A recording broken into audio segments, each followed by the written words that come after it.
Very good evening, everyone.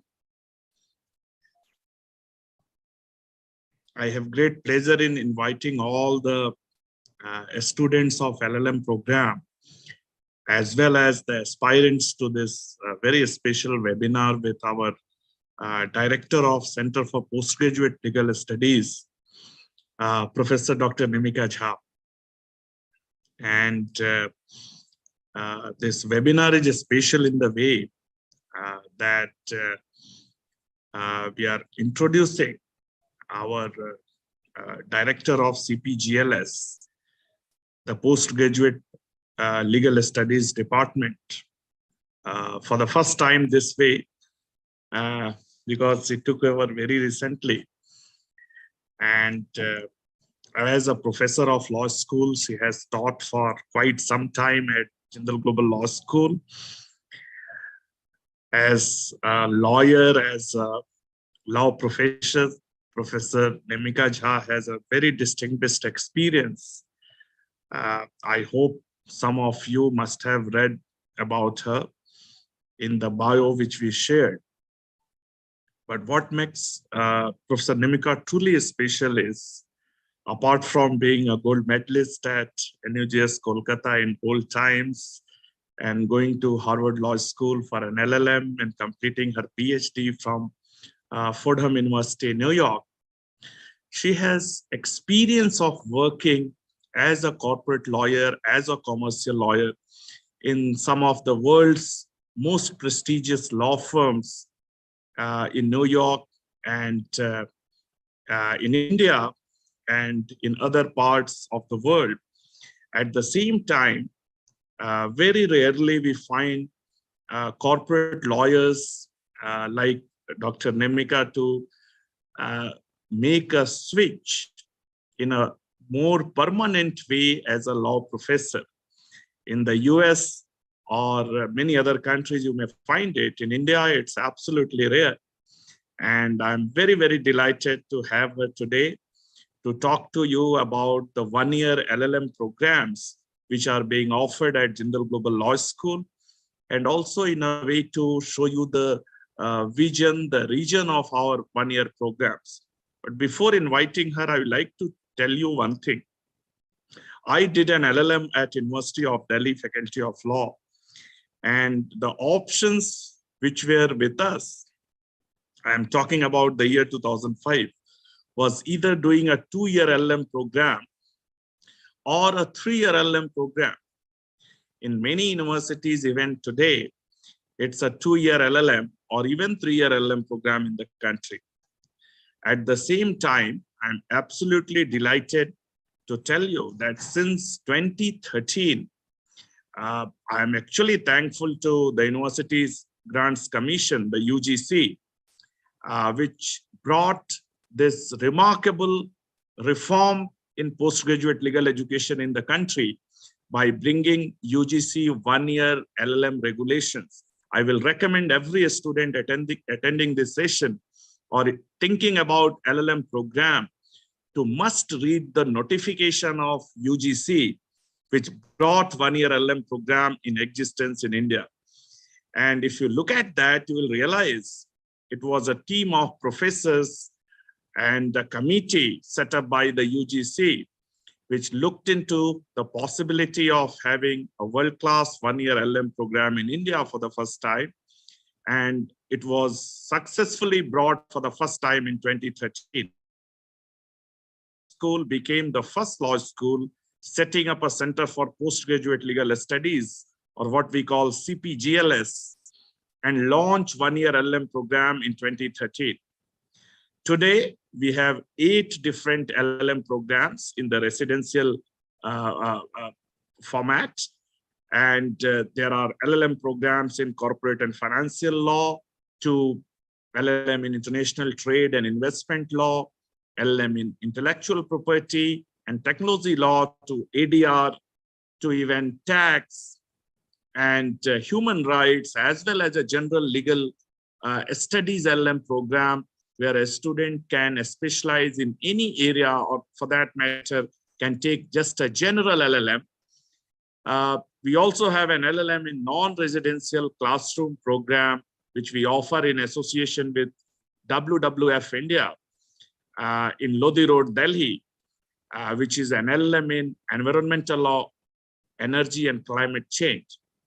So with this background, and actually this generation of young lawyers, young law graduates are lucky to have the option to pursue one-year residential LL.M on campus, unlike what we used to do in our times. It was always either 2 years or 3 years program. And even today in India, LL.M is the only master's degree recognized by UGC in the one-year LL.M program format. So with these words, I would like to invite Professor Jha for, her interaction with you and her vision and aspirations from the students of LL.M program. We will keep it interactive. We will invite your questions. Feel free to post all your questions in the Q&A or the chat box, and we'll be very happy to take each and every question posted by you. Over to you, Professor Nemika Jha.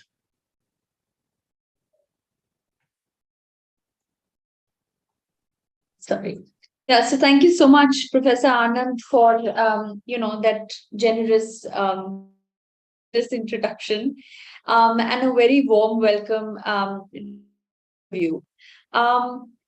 So before we begin, I think what we could do and begin, before we start to talk about the programs that we offer, maybe we should spend a little bit of our time sort of looking at questions that may be in everybody's mind at this point in time, right? Especially because you're here because you're considering an LL.M.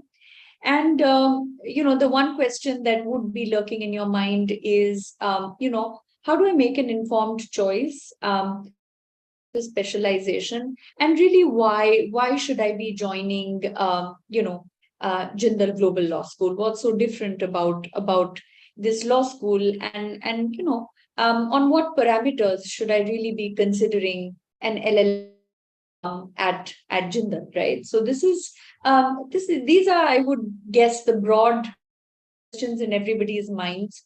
So let's begin with those questions sort of first, right? Now, all of us know, and who are here in like Professor Mishra, and all of you who have joined, we come from different schools, right? Like it or not, we have a lot of law schools in this country, and owing to this wide variety, right, we also have a variety of courses that we have so far in our law schools, and also the manner in which those courses have been taught differ significantly, right? We have more traditional law schools, some outstanding government law schools, right? We have other traditional law schools that have been teaching law in a more traditional format. And then we have we also have national law universities that have proliferated over the years, that tend to offer a different basket of seminar or elective courses, right? So for the more traditional law, students might not have been exposed to the wide variety of electives or seminar courses that a more new generation law school or a more premier institution might have been offering, right? So that is something we usually see, and when we teach or when we interact with students. Now, that said, because we have a lot of law schools, in this country, the number of courses that they offer, of course, mandated courses by the UGC, which all of them do, but elective seminar courses, which let students have a feel of specializing in particular areas of law, or getting students a feel of what what are the possible areas of law growing, or have the potential to grow in future years, that sort of becomes limited depending on the law school you come from, right? So with this in mind, we also need to keep in mind that the teaching methodology tends to differ over law schools, right? So who might be used to a format of teaching, Socratic method of teaching, which basically uses a questioning kind of a format, right? When teachers teach students in law schools, and some of you may not be used to that form of teaching, and may have been, or may be used to the more or the regular lecture style of teaching, right? Now, what happens in the law schools generally, and this had been my experience too, so and I've heard it from many students. Law schools have to teach a particular set of courses, right? Some are mandated, some become electives, but they have to teach those particular set of courses and sort of expose you to the various buckets in that particular course, right, within a particular duration of time, right? So what usually happens is that when we graduate out of law schools, sometimes you'll end up questioning yourself, either when you step into practice, or you also end up sort of questioning yourself maybe right after you graduated, as to have I got an in-depth, have I gotten into any area in an in-depth kind of a way, right?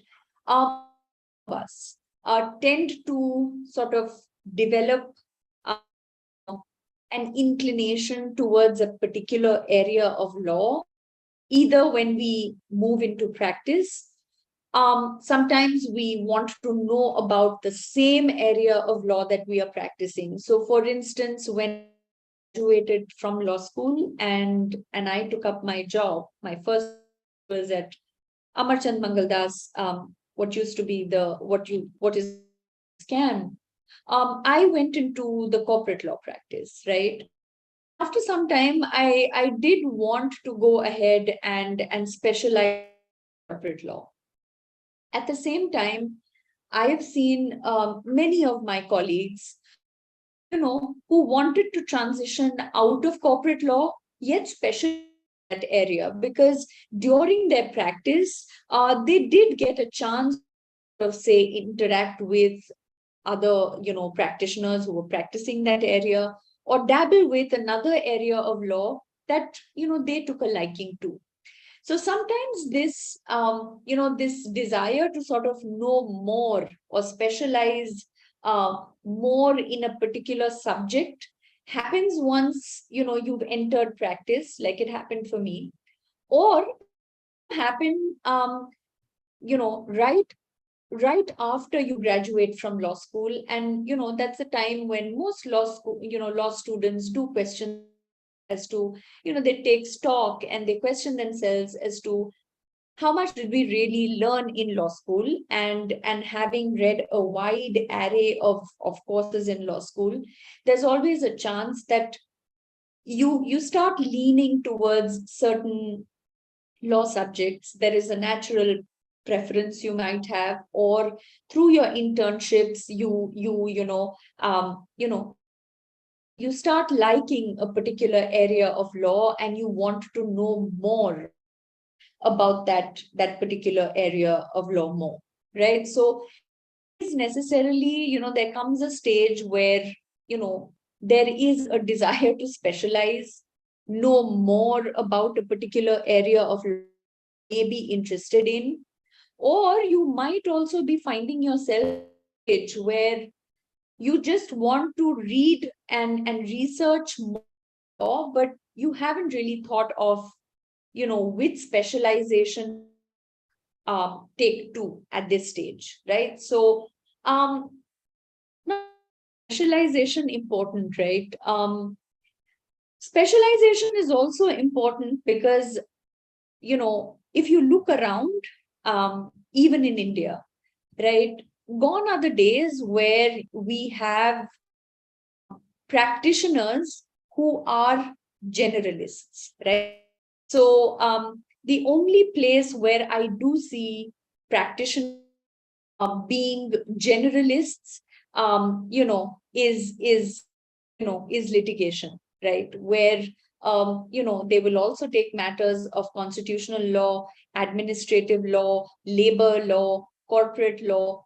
There are certain practitioners. Largely, litigation is doing a lot of cases which range of different subject areas, but slowly and steadily that changing, right? So if you look around, lawyers, if you're talking just about practice, they specialize in particular areas of law, right? So you want to be known as someone who specializes in arbitrations, right?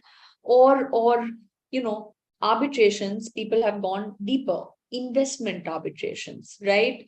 Trade related arbitrations, construction related arbitrations, correct? Corporate arbitration.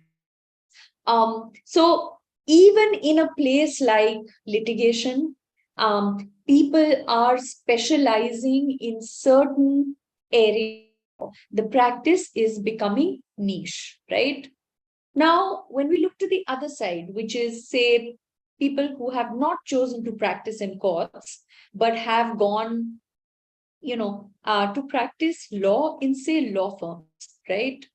Um, when we started out, as practitioners, there were, maybe 5 teams, 4 or 5 teams in that law firms that we used to generally see. But even in the corporate practice, like, say, we used to have M&A and private equity practice. But if you look around now, private equity tends to become a niche area of practice. It's a specialized practice area, right? Then there is, unrelated work. Securities, which is called capital markets, is totally another area, or a specialized area of practice, right? Point being, specialization is important, and we are slowly, India and its legal profession, as I see it, is slowly catching up with, you know slowly and steadily, actually catching up with the international norm, which is lawyers specialize in practice areas, and that is of some help to the client, because you have an in-depth knowledge about a particular area of law, and that is, you practice. So even if you look at in-house lawyers, in-house lawyers are also tending to specialize, right? So there are people who are just counsels for a particular area, like, say, pharma or IP or trademarks or copyrights, right? So it's not just corporate law, right? But the trend seems to be changing, even in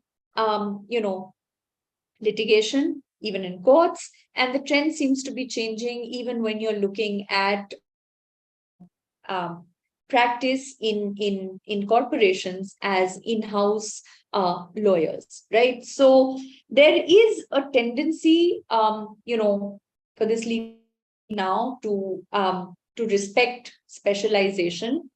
And what LLM does really is bringing you, to a point in life where you can choose to specialize in a particular area of law. Different specializations also have another purpose, which is that in law school, we often tend to sit in corporate law, right? You'll read your company maybe in 2 semesters, 2 different courses. And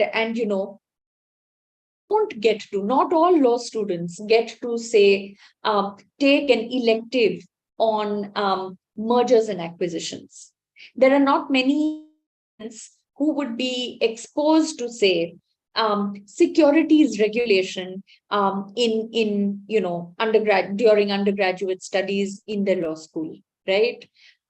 There won't be many students who would have had um, who would have had the chance to say, look at insolvency law, right? But if you look at a corporate lawyer who's wanting to know more about what a corporate practice entails, right?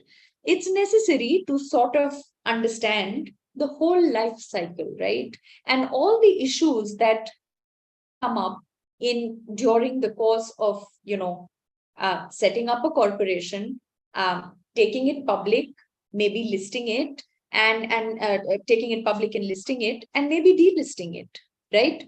So or also what happens if I'm into insolvency, right?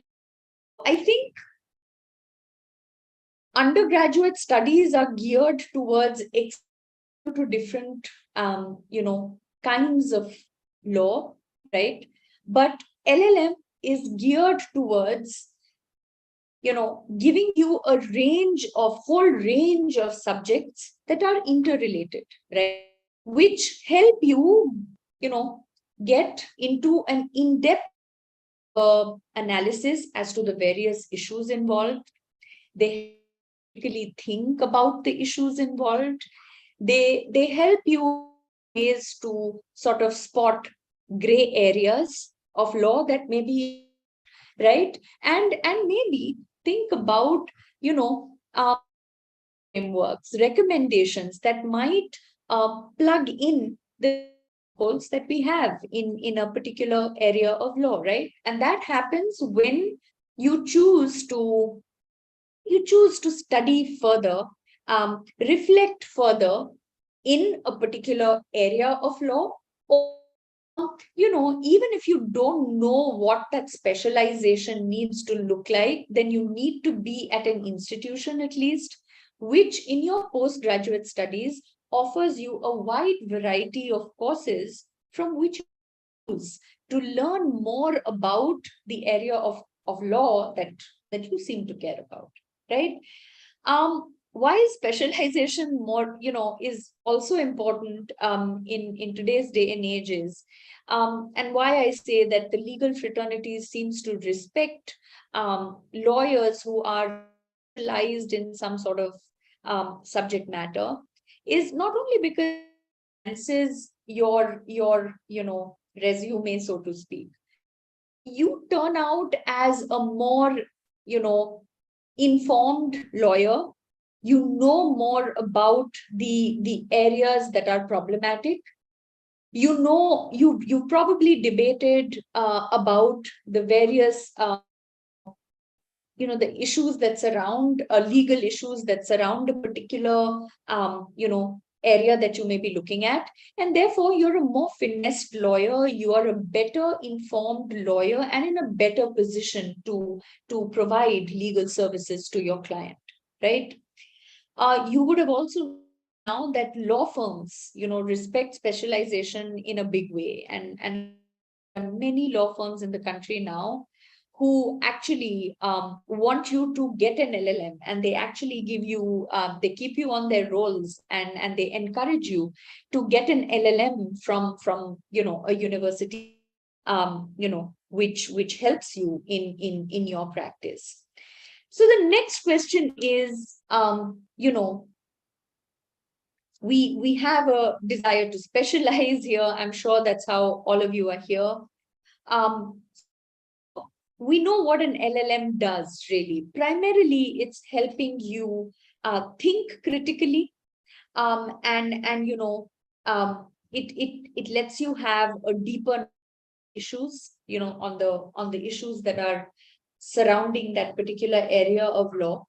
So the next question is, why LLM at, JGU, correct? Of course, are offered by several universities, right?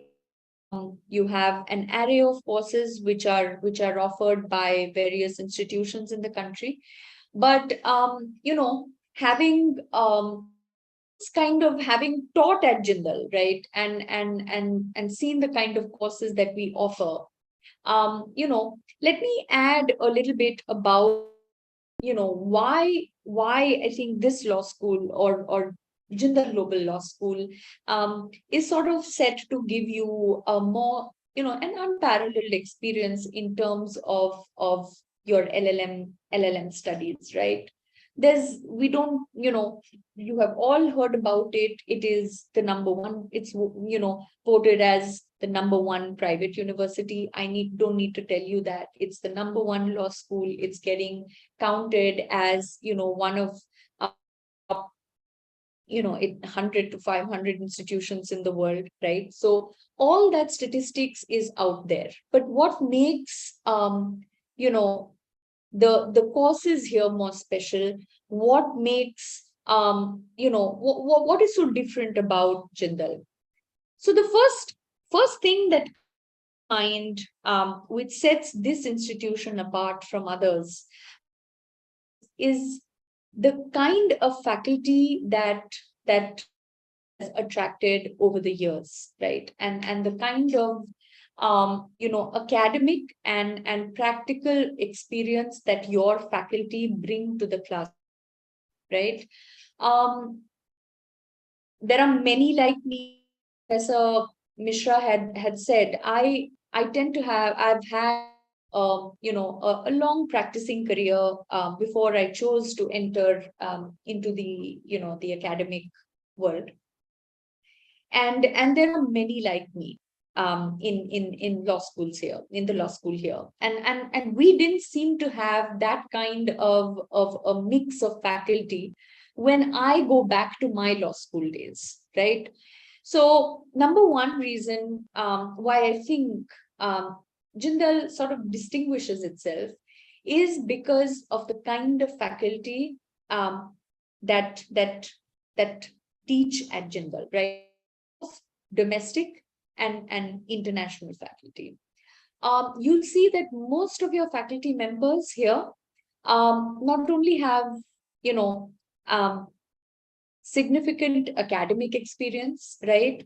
But many of them, right, tend to have, and they bring in with them all the years of practice that could be in that could be in national or international law firms, or could be as a legal counsel, in-house counsel. So there is wide variety of experience that the faculty bring to the classroom, which helps in one particular thing, right? Which is that the way law is taught here, particularly to its LLM students, doesn't remain theoretical. So in the LLM, what faculty try and do is they try to, marry theoretical aspects of the law, which you probably have done in your law school, to the practical aspects of the law. And by doing that, you're better exposed to the current legal issues that surround that particular area of law might be choosing to specialize in. We have, so, and you'll also, most of your faculty members have done their LLMs themselves. They have done their PhDs. So, and from many reputed institutions, both in India and abroad. So having done, these faculty members tend to have a better idea of, how to teach a particular course so that the level of teaching really, matches up to what expect to see in any other institution abroad, right? So Jindal does try to bring in world-class education to you in your classrooms. Now, I happened to do my LLM at Harvard Law School way back in 2007, right? And at that time, the class, the LLM class strength was 150 students, right? What happens, but in Jindal is that the the faculty to student ratio remains very healthy, and you don't seem to get lost. When I go back to my LLM days, we were slightly lost in a big classroom, right? But what happens here is that since you're doing these specialized courses, and for people who choose to enroll in LLM General Legal Studies, you classes with students who have elected to study that particular course with you. The numbers, and because the numbers are smaller, it lends naturally to a healthy interaction between the faculty and the students, right? So that's another plus that I would say, which in most law schools, right? Including international LLMs, where the general class size is quite large, and it's easy to feel lost in those classes, or it's easy not to be able to communicate or ask questions. But you'll see that that's a particular difference that Jindal tends to strike here. You have vast resources at Jindal,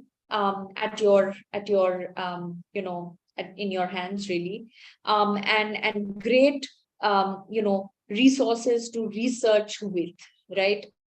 Time you have a lot of interdisciplinary research going on, and I'm sure you're well aware that we have a large number of researchers that you could choose to get associated with, and in order to conduct research and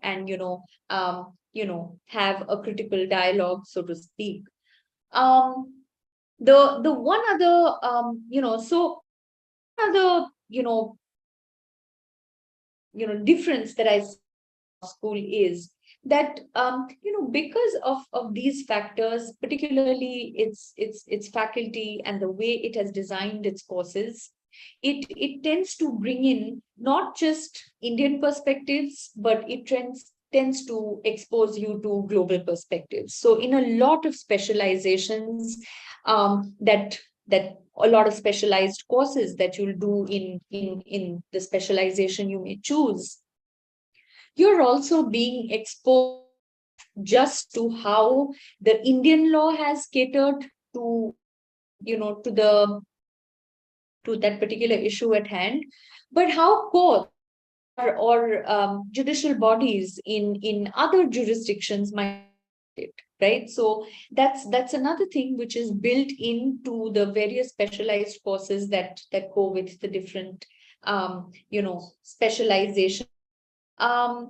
So to give you a snapshot of the specializations, we have 8 specializations, and they are in corporate and financial law and policy. You have another specialization in intellectual property rights and technology law. There's another specialization in international trade and investment law. You have alternate resolution. You have human rights law. And you have 3 other specializations, which is taxation law, general legal studies, and like Professor Mishra had mentioned, we also have a LLM in environmental law, energy, and climate change law, along with in partnership with WWF, right? And in each of these courses, under the, you have three compulsory courses as per UGC norms. The rest of it is specialized courses along with a dissertation requirement. So, I think I'll kind of rest with this. You a broad picture of why an LLM, what an LLM can really do for you in your future practice, or if you happen to be in the academia, how it can help you. I've also touched upon why JGU, what do I see as the distinguishing factor that this university brings in its law school. And then I've enlisted some of the specializations that I think most law schools tend to offer, at least in the way we've structured these specialized courses along with each of these specializations. And now I think we'll be happy to take your questions. So students have asked some really interesting questions, and particularly what interests me, there is a question from Sarah Rizvi about how does CPGLS, being distant from metro cities or suburbs, yes, we are 1 hour away from Delhi, help students enrolled in residential programs catch up for internship opportunities. So I think internships are integral part of every program at CPGLS, and we have a dedicated office of career services, and that organizes internship for every student who is admitted at CPGLS in our law school. The LL.M internships are also run by our Office of Career Services. They maintain an internship bank, and they ensure every student in LL.M program is given internship in the winters after their first semester, and again in the summers, which could be even their assessment internships, or which could even lead to pre-placement offer. Being 1 year program, there are not a lot of opportunities, but of course, one can intern at least 2 good internships during the LL.M program. So the campus is, the way law teaching happens in every program at CPGLS, it's fully residential, full-time, academic semester. And it's unlike, many colleges where you are required only for a few hours on campus and then you come back and you are free from your responsibilities. Here it's a fully residential program. So you have to stay on campus for 1 year almost. It's not exactly 1 year. The classes started on 1st of August and it will go on till December. And again, you will be getting, a break in half of December and entire January. 1st of February, your classes will resume for second semester, and it will continue till the month of May. So it's a good period of time, available during the winter break as well as summer break for internships. So we ensure our students, when they intern, they work full time. When they study full time. There is no mixing of study and work in a way.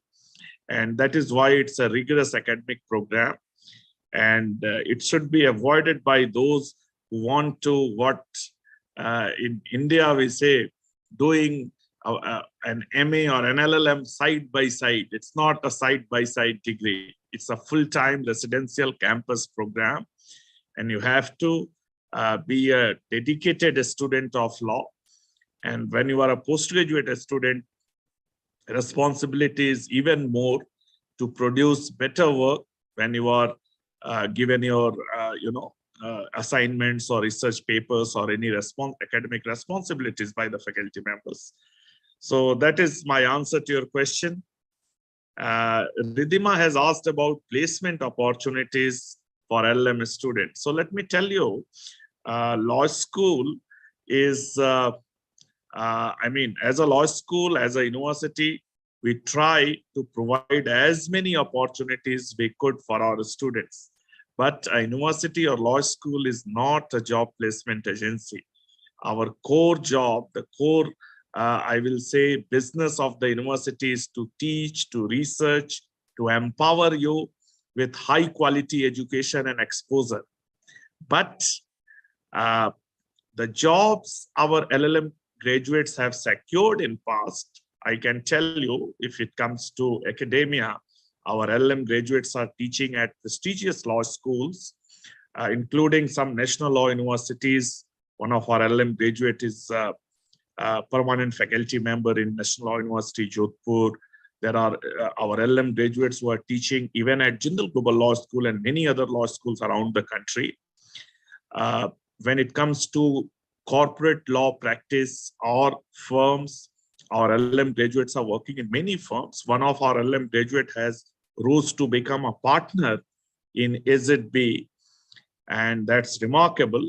He was one of our first few batches of LLM program, and his journey started with an internship. He interned with Tata Sons legal department under Mr. Bharat Vasni, and then he moved to Tata Sons after completing LLM, and then worked in some other law firms and ultimately landed as a partner in AZB.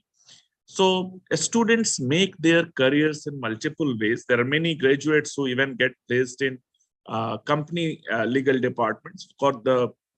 And particularly I have seen in many banks and financial services companies and insurance companies who have recruited our LLM students, even other kind of companies and corporations. The university, the law school is always there to support the students from, the internship support to even helping them prepare their CV, their SOP, even at LLM level, our Office of Career Services organizes various sessions for them with, firms and their partners and companies and their legal department heads. Even we organize a summit where the general counsels of various companies come and deliberate on campus. And particularly our LLM students are preferred by most of the companies and corporations, unlike law firms, which prefer mostly the LLB and BA LLB, the LLB graduates. So that's how we do it. And we have been successful in placing our LLM students all over.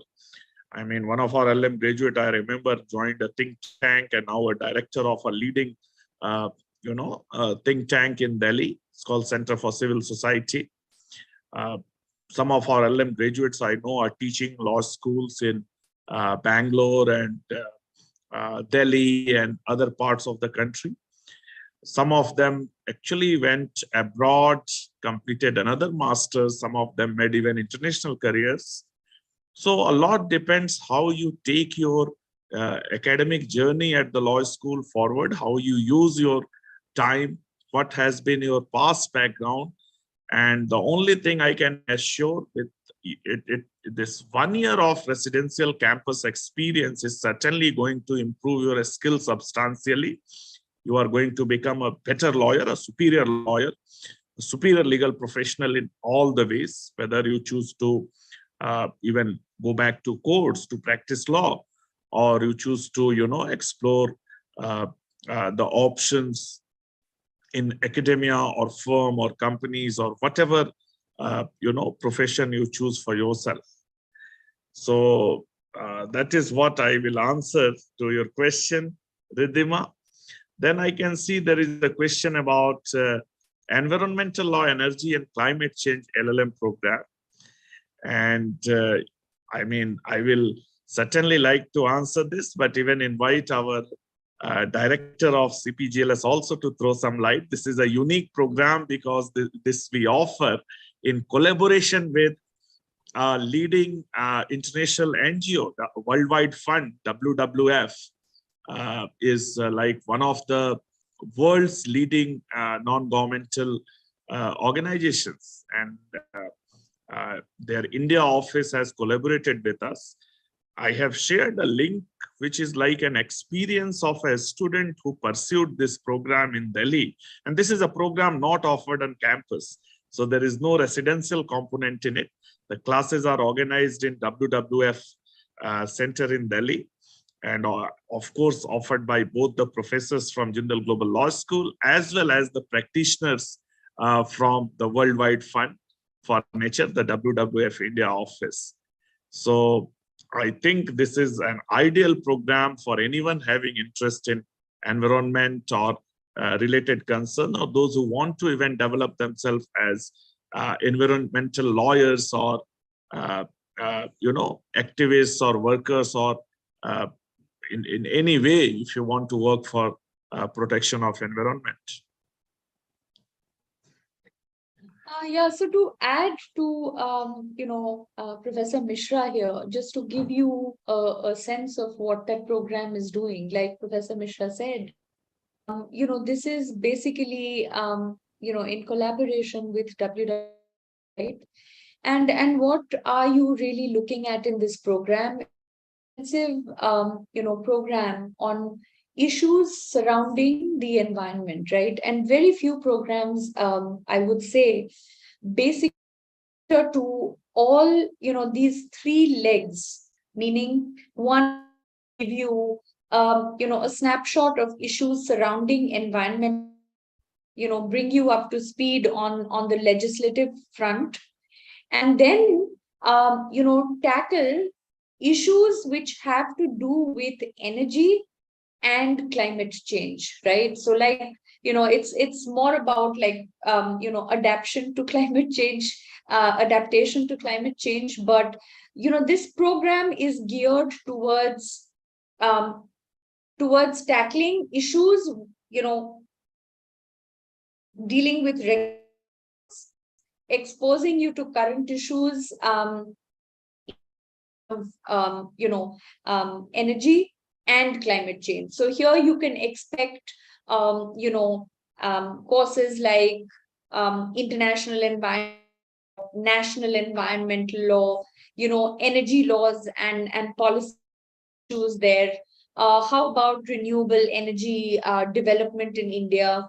What about adaptation to climate change? You also have one unique thing. You do also have a clinic course, which is jointly being offered by Jindal, King's College London, and NUJS. So here, basically, we're looking at a 4-credit clinic course, which will be offered, in collaboration to the students. And here you have an element of a field study, which is conducted from a lot of specialists, of course, environmental law specialists.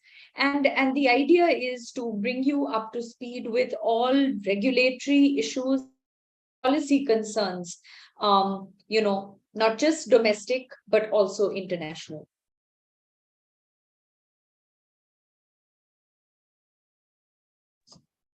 So two interesting questions have come up, and I would like to take it up. One is about scholarships to study LL.M at Jindal Global Law School.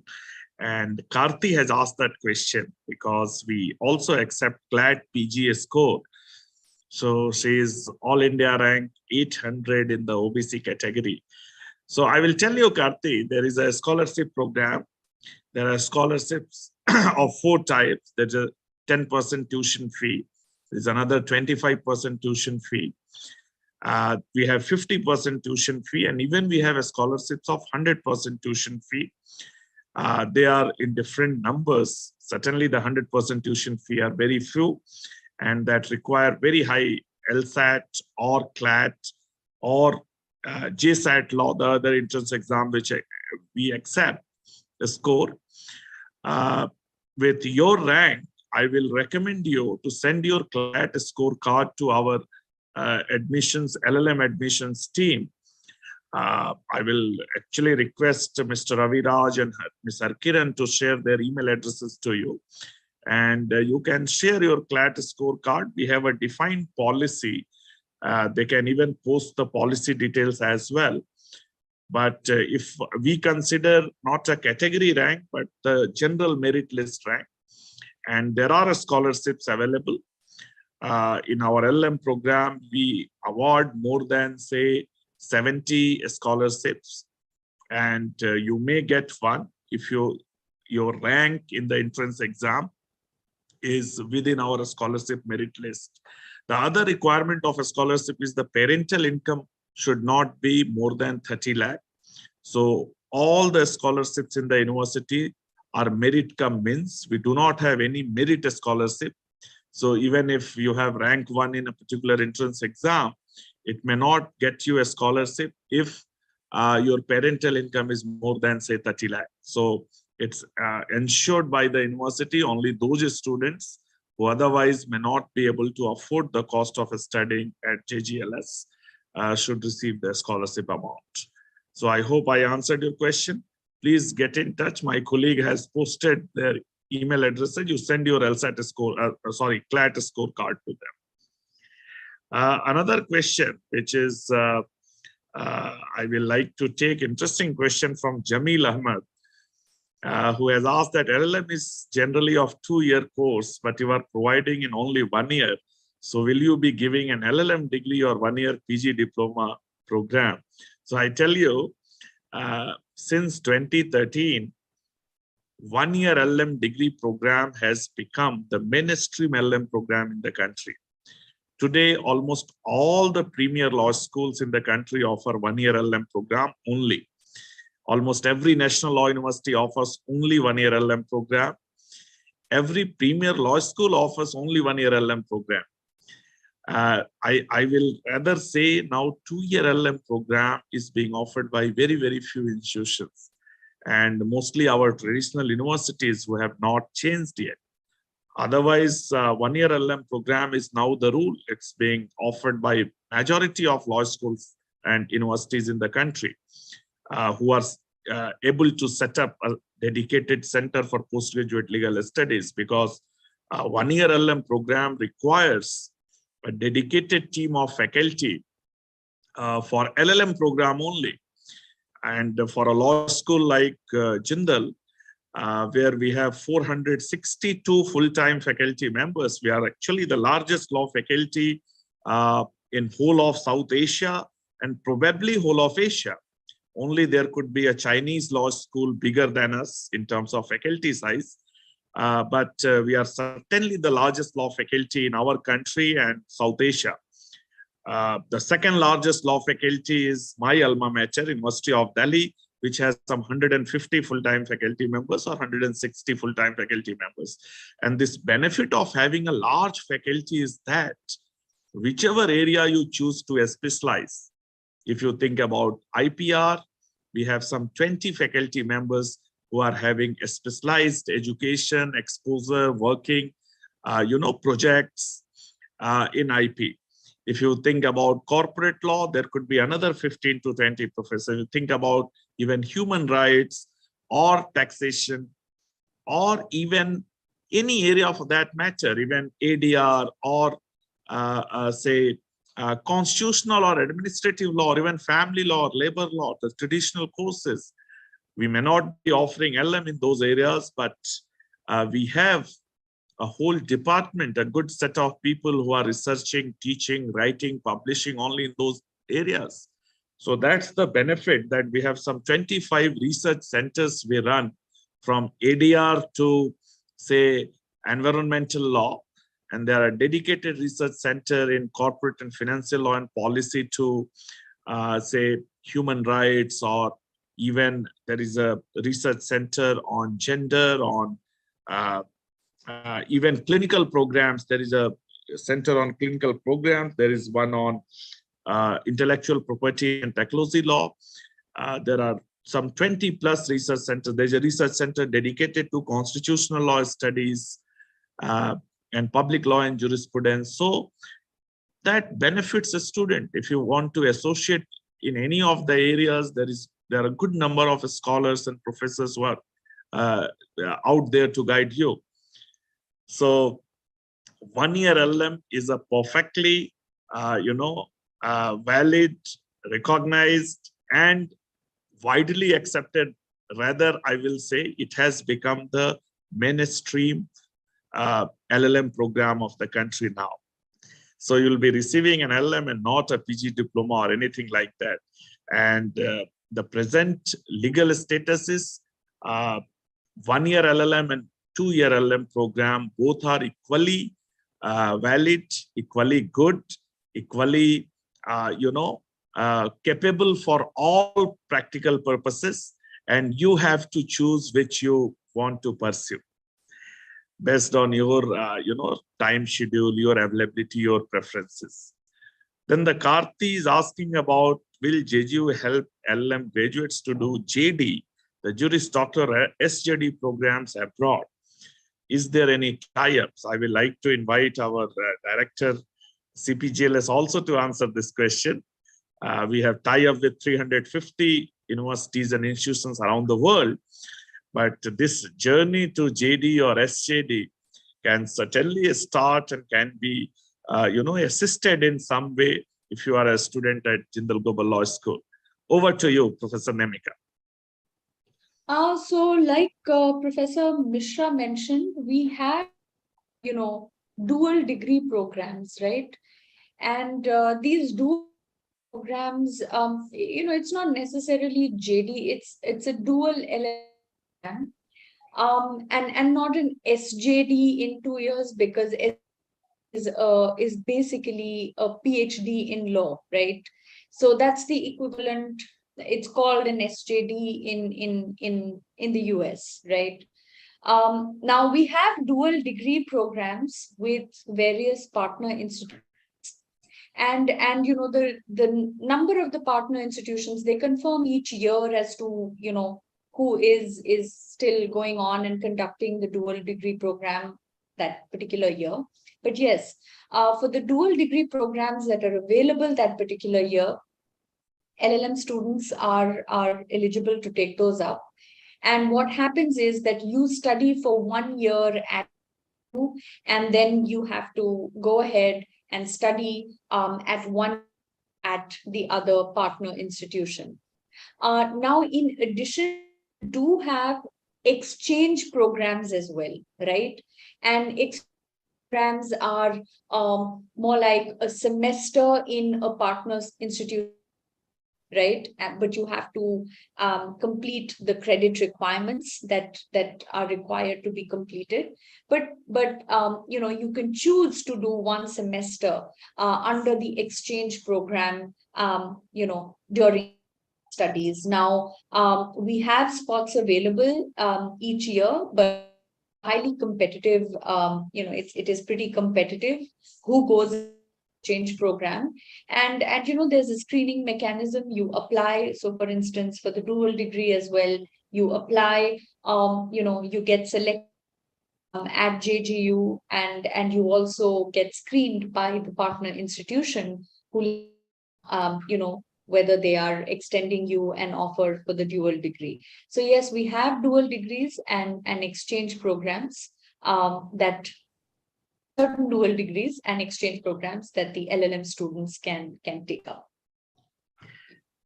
So actually, our time is going to be up in 2 minutes, but I'm happy that we have answered almost all the questions which were asked about, various, aspects of LLM program at Jindal Global Law School. Ridhima has asked a last question: scholarship based on parental income. I tell you, parental income is a mandatory requirement, but the scholarship merit list is prepared as per your merit in the entrance exam. So there are 2 criteria: those whose parental income less than 30 lakh, they are eligible for it, and those who are having higher marks or rank in the entrance exam, they are actually eligible for it and get it as per the availability of scholarships in each category.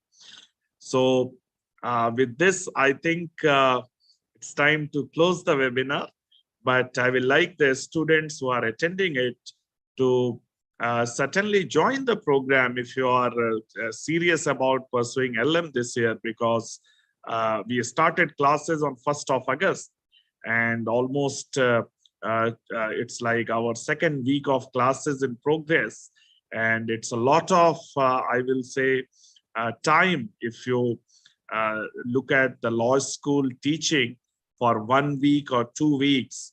And I think you should not delay your admission if you are serious, if you are keen about pursuing LM program this year. So this is like a last call, which is for students to consider joining LM program this year. We'll close the admissions after this month. So with this word, thank you so much, Professor Nemika, for your time and being with us, and also for the benefit of the students. And have a great evening ahead. Thank you, everyone. Thank you.